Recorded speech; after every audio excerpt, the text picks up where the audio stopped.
تو حضرت عمر ہاتھ میں درہ رکھتے تھے اور آپ کا جاہو جلال دیدنیت ہوتا.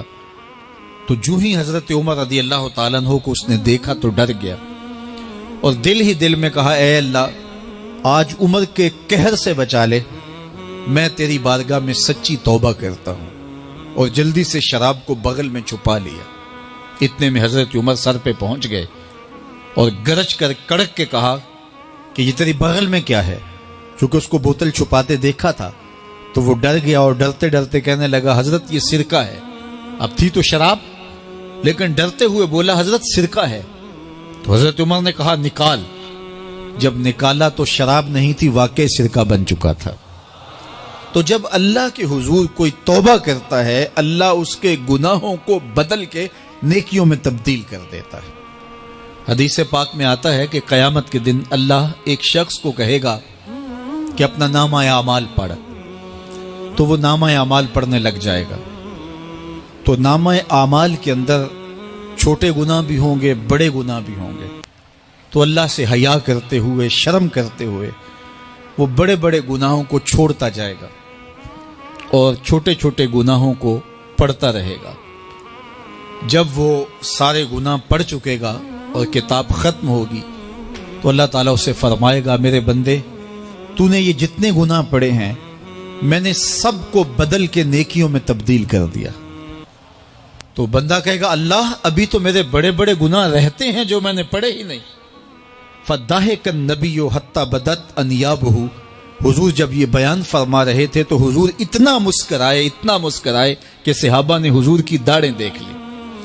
تو پہلے وہ بڑے بڑے گناہ چھوڑے جا رہا تھا لیکن جب اللہ فرمائے گا کہ میں تیرے گناہوں کو بدل کے نیکیوں میں تبدیل کر دیا تو وہ کہے گا ابھی تو بڑے بڑے گناہ رہتے جو میں نے ابھی پڑھے ہی نہیں.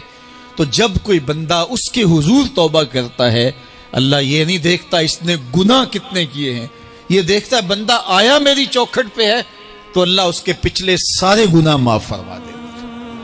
اللہ اکبر. میرے اور آپ کے آقا و مولا نے اللہ کے حضور توبہ کرنے اور اس پر اللہ کی خوشی اور اللہ کی خوشنودی کا ذکر کرتے ہوئے ایک مثال بیان فرمائی کہ ایک شخص صحرا میں سفر کر رہا تھا تو وہ ایک درخت کے نیچے دوپہر کاٹنے کے لیے سستانے کے لیے رک گیا اور درخت کے ساتھ اپنے اونٹ کو باندھ دیا اور خود لیٹ گیا تاکہ دوپہر کاٹ لوں. تھوڑی دیر کے بعد جب اس کی آنکھ کھلی تو اس نے کیا دیکھا کہ اونٹ ماں ساز و سامان کے ساتھ غائب ہے.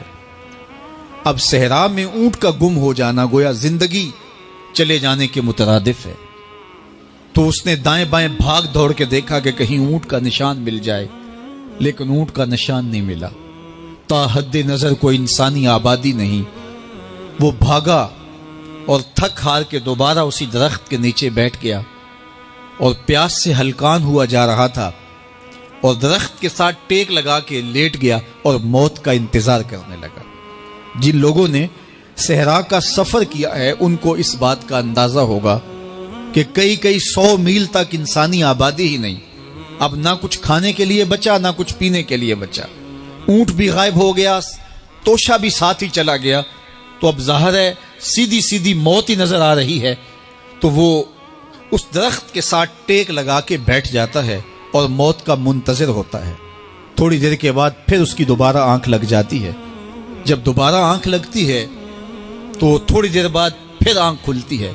جب دوبارہ آنکھ کھلتی ہے تو دیکھتا ہے کہ اونٹ جو گما تھا ماں ساز و سامان کے اس کے پاس کھڑا ہے. تو صحرا میں اس حالت میں اونٹ کا مل جانا زندگی مل جانے کے مترادف ہے. تو وہ اتنا خوش ہوا کہ خوشی کی انتہا نہ رہی بلکہ مسرتوں کے ہجوم میں درک گیا اور کہنے کیا لگا اللہم انت عبدی وانا ربک. اے اللہ تو میرا بندہ اور میں تیرا رب. کہنا تو یہ تھا کہ تو میرا رب اور میں تیرا بندہ لیکن مسرتوں کا ہجوم ہی اتنا تھا، خوشیوں کا ہجوم ہی اتنا تھا کہ زبان پہ قابو نہ رہا. کسی کے آنے سے ایسے ہوش اڑے ساکی کے شراب سیخ پہ ڈالی اور بوتل میں کباب. کہنا یہ تھا اللہم انت ربی وانا عبدک. لیکن اس قدر خوش ہوا جب بھی تیری قربت کے امکان نظر آئے ہم اتنے خوش ہوئے کہ پریشان نظر آئے. تو کہنا یہ تھا کہ اے اللہ تو میرا رب اور میں تیرا بندہ، لیکن خوشیوں کے ہجوم میں وہ کہتا ہے اللہم انت عبدی وانا ربک، اے اللہ تو میرا بندہ اور میں تیرا رب۔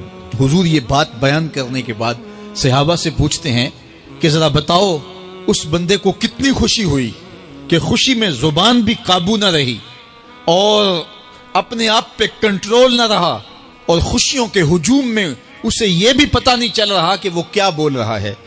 تو صحابہ نے عرض کی حضور بہت زیادہ اسے خوشی ہوئی۔